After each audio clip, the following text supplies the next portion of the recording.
Hello everyone, my name is Miss Hemenway and I'll be your host for today's show. Today we have a very special guest with us today. He is 12 years old and is an athlete who plays soccer, basketball, and loves other sports. Knoxx, tell us about yourself. Okay. I am Knoxx Combs. I am 12-year-old straight A student. I was born in Stockholm, Sweden. I currently live in Hampton, Virginia, and my dad's in the military, so I've been all over the place. I've been in North Carolina, South Korea, Germany, Colorado, and currently Virginia. And I'm an athlete. I've played lots of sports, like you said, but my true passion is for martial arts, and specifically old traditional Shorin-ryu karate. And that's a little about me. Amazing. Describe your beginnings in the sport.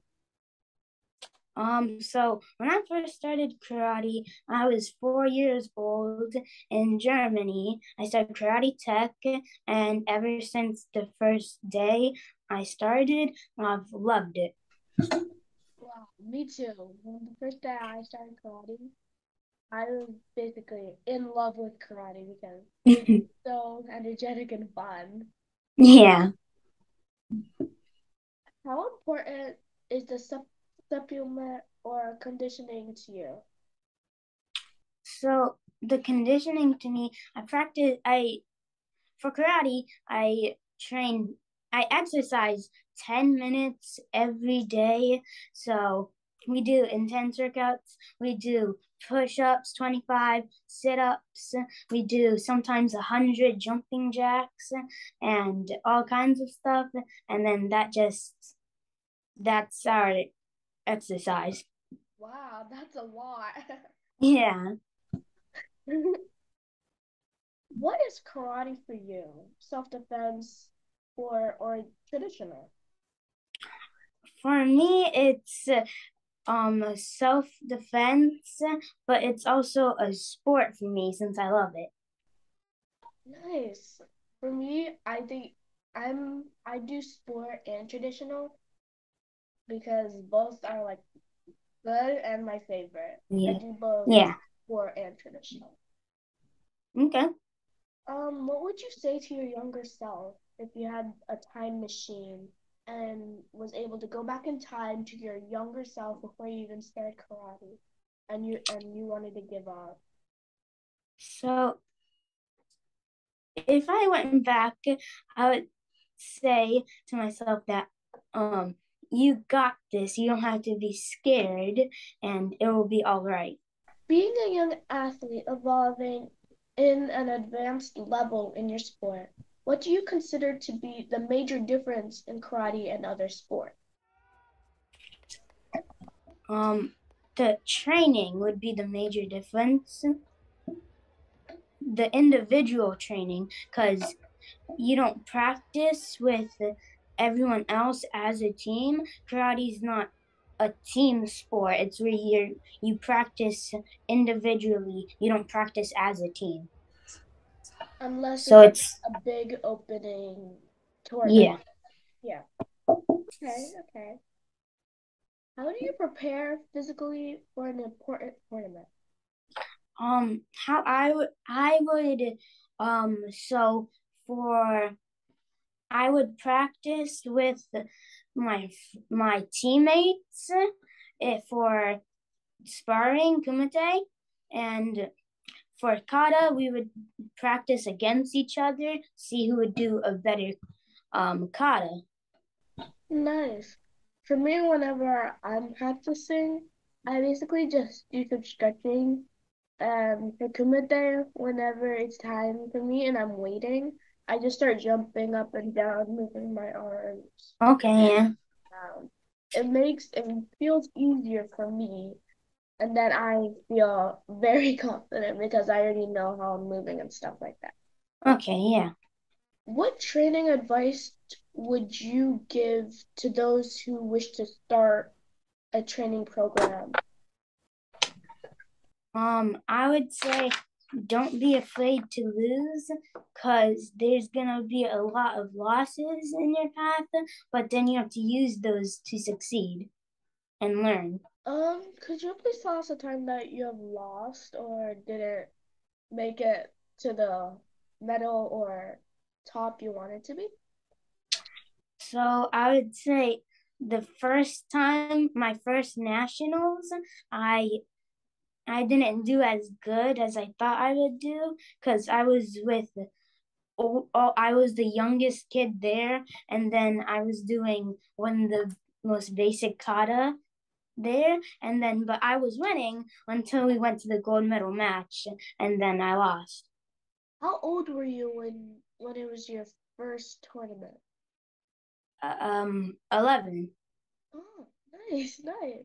but I was competing against 12-year-olds too. Oh wow, yeah, because of the age difference. Yeah, Great, great job. How many languages do you speak? two, Oh, two. Could you name them, please? English and Swedish. Could you say something in Swedish? Um, I'm trying to think of something good and not Yargadun. No, he'll do ta button. Oh, nice. What does that mean? Do you want to drink water? Nice. Yes, I do.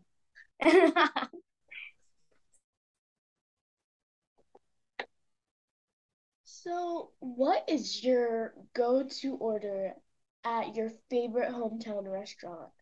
So I don't have a favorite restaurant, but at like pizza place, I would order some sort of barbecue pizza, and at a Mexican place, I would normally order a chicken quesadilla. Ooh, yummy. What's your favorite word or color? My favorite word would be equality for equal rights and also for math because math is my favorite. And then my favorite color would be royal blue because it just looks cooler than any other color. Ooh, wow. Wow, that's amazing. What's your favorite sports team?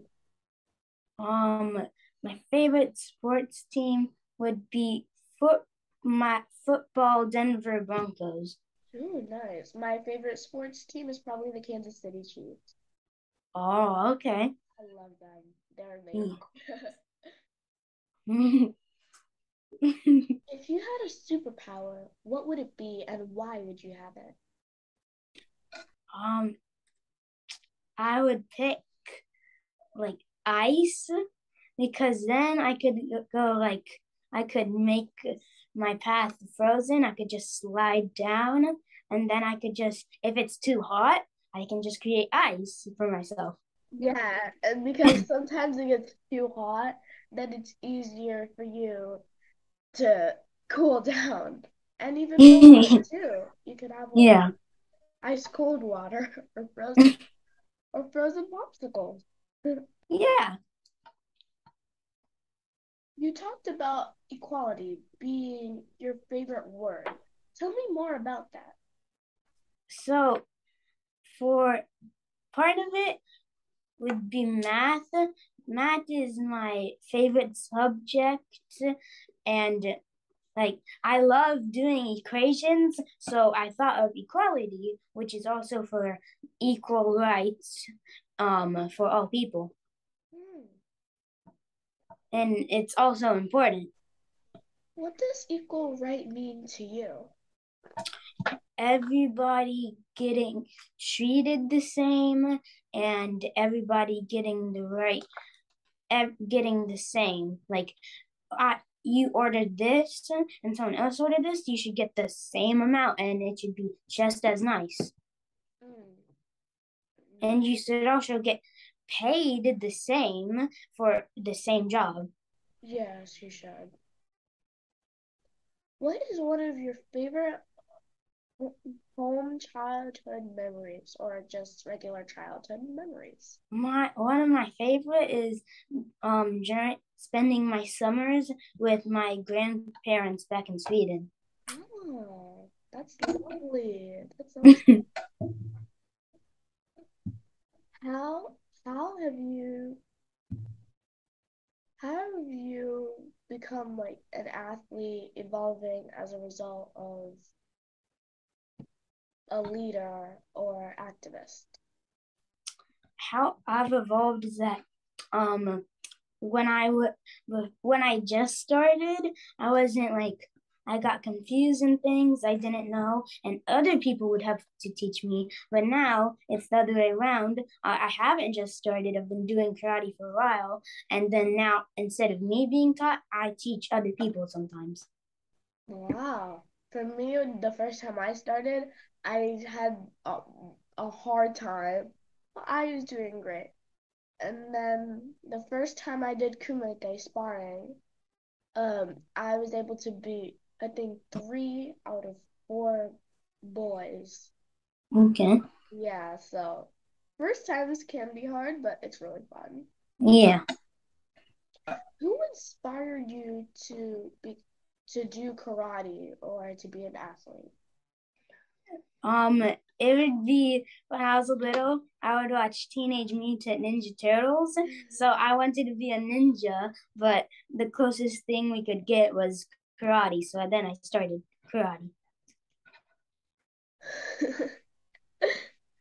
What about Ninja Turtles made you want to like become a ninja, but instead So do karate?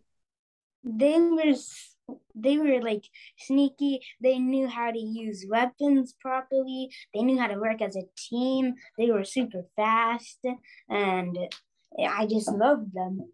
Ah, nice.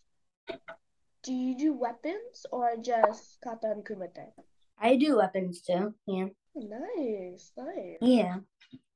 I mean, I would do weapons, but I don't know how to do weapons, so I just use a broomstick and start flipping it around and pretending I'm doing it. Has your bow or any of your weapons hit you before? They've hit me while I'm training, but not in a tournament. Okay, because I was gonna say some people have a hard time with the bows, Yeah. and then they accidentally hit themselves and they continue going. I'm just like, ouch. That must hurt. Mm. What are you curious about right now? Right now I'm curious of I'm curious about where the next nationals is gonna be because some people have been talking about it being here at Virginia Beach, so then we wouldn't have to travel as far. Oh, Yeah. do you like traveling? Because almost all the tournaments are all over the world. Do you like traveling? Yeah. I like the traveling. The only bad thing is like in the train where your ears pop. Yeah, yeah, that happens to me too. I don't like that. Yeah. Which competitions have you participated in, and which one is your favorite out of all of them? So I would say I've competed in small tournaments. I've competed in nationals twice now, but my favorite would probably be my first nationals because that was the biggest tournament I've ever been to, and it was my first. Well, it was my second tournament at this dojo, and then also competing against bigger kids. Oh, wow. Yeah, so here's a funny and crazy story. I was at a summer camp this summer for karate, and I was doing kumite, and I love to kick with my front leg. Okay. So I was able to reach 2 teenagers' faces right here. Yeah.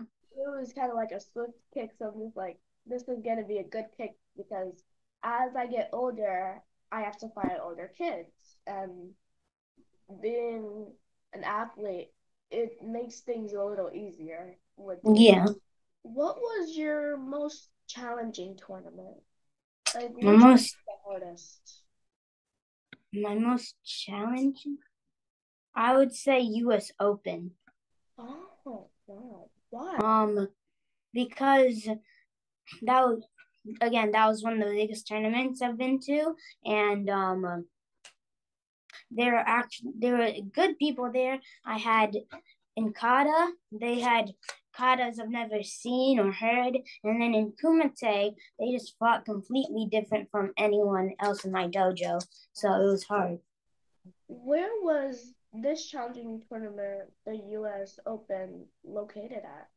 Do you It remember? was in Las Vegas. Oh, wow.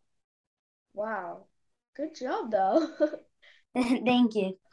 What lessons do you get from each tournament? For me, Well,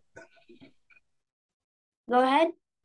whenever I finish a tournament, I'm either happy or I'm sad because I do great, but I also get hurt in the All tournament right. I'm doing Kumite. And last year, I believe in September, I got a bloody nose after sparring because I Oh. hit the head so hard I fell down. Oof. Oh, that would hurt. Like I know it. I felt it before. I've gotten kicked in the nose. It hurts, but I can't. I can't bear the pain. The lesson I would learn from it was where I would wear good protection, because if you go against someone that's like bigger than you, and they kick you in the stomach or the side, it's probably gonna hurt a lot because they're way bigger than you. And then also to keep your guard up, because if you get hit in the head, it hurts most of the time, and to keep your thumbs tucked in, because if you get hit while you're trying to punch, it hurts like crazy. And you might have broke your thumb or your. Yeah. What are you not good at in karate or any other sport?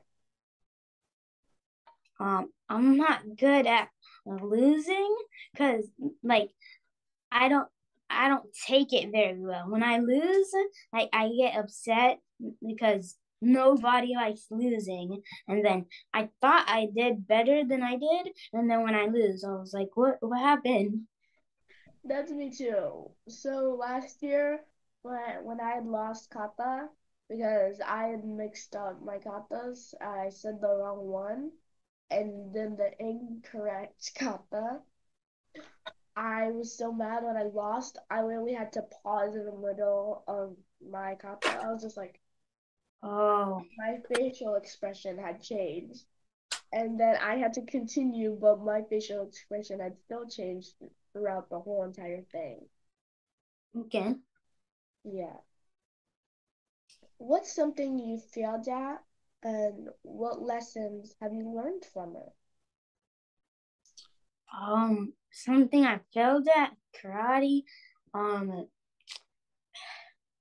it would be like not rushing in, because lots of times when you rush in, your opponent's ready, and then you get kicked in the head, and then they end up winning by like 5, 6 points. Yeah, and sometimes if your hands are down instead of up, then they have a bigger advantage to kick you in the head. Yeah. That's why you have to keep your hand up so then you can block everything that comes your way. What's a common myth about you? About me, Yeah. there's not really any myths, but at a tournament once, one of my friends goes to the same school as me, and he's an eighth grader, and so they put on the morning announcements that I got gold and he got silver, so people were saying that I beat him. Yeah, if that happened at school, then that kind of makes the person that lost like mad Yeah, and upset. But that's also kind of not nice. But it's also nice because you hear, you know that it's you that's on the announcements. yeah. What are two actions you would suggest our viewers to take to identify their unique code of greatness? I would say ask yourself a hard question and then answer it honestly. Wow. Wow, that's amazing.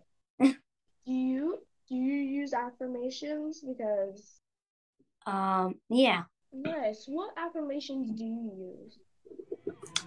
I use a few. I am great today, and I say, before I do a tournament, I say that I'm gonna do great. I'm gonna medal today before we start training. Talking about Tom Scott losing and lost the bronze belt medal match, I believe. What would you take away from that? And to practice harder and to train more, so then that I'm ready for that. Yeah. Yes. Do you have any last words? Because we're almost out of time, and it's been very great having you. Yeah, thank you for having me. I'd say don't be afraid of failure because that is the way to succeed. Thank you. No. Goodbye, everyone. I hope you all have a nice day, and see you next time. Bye. Bye.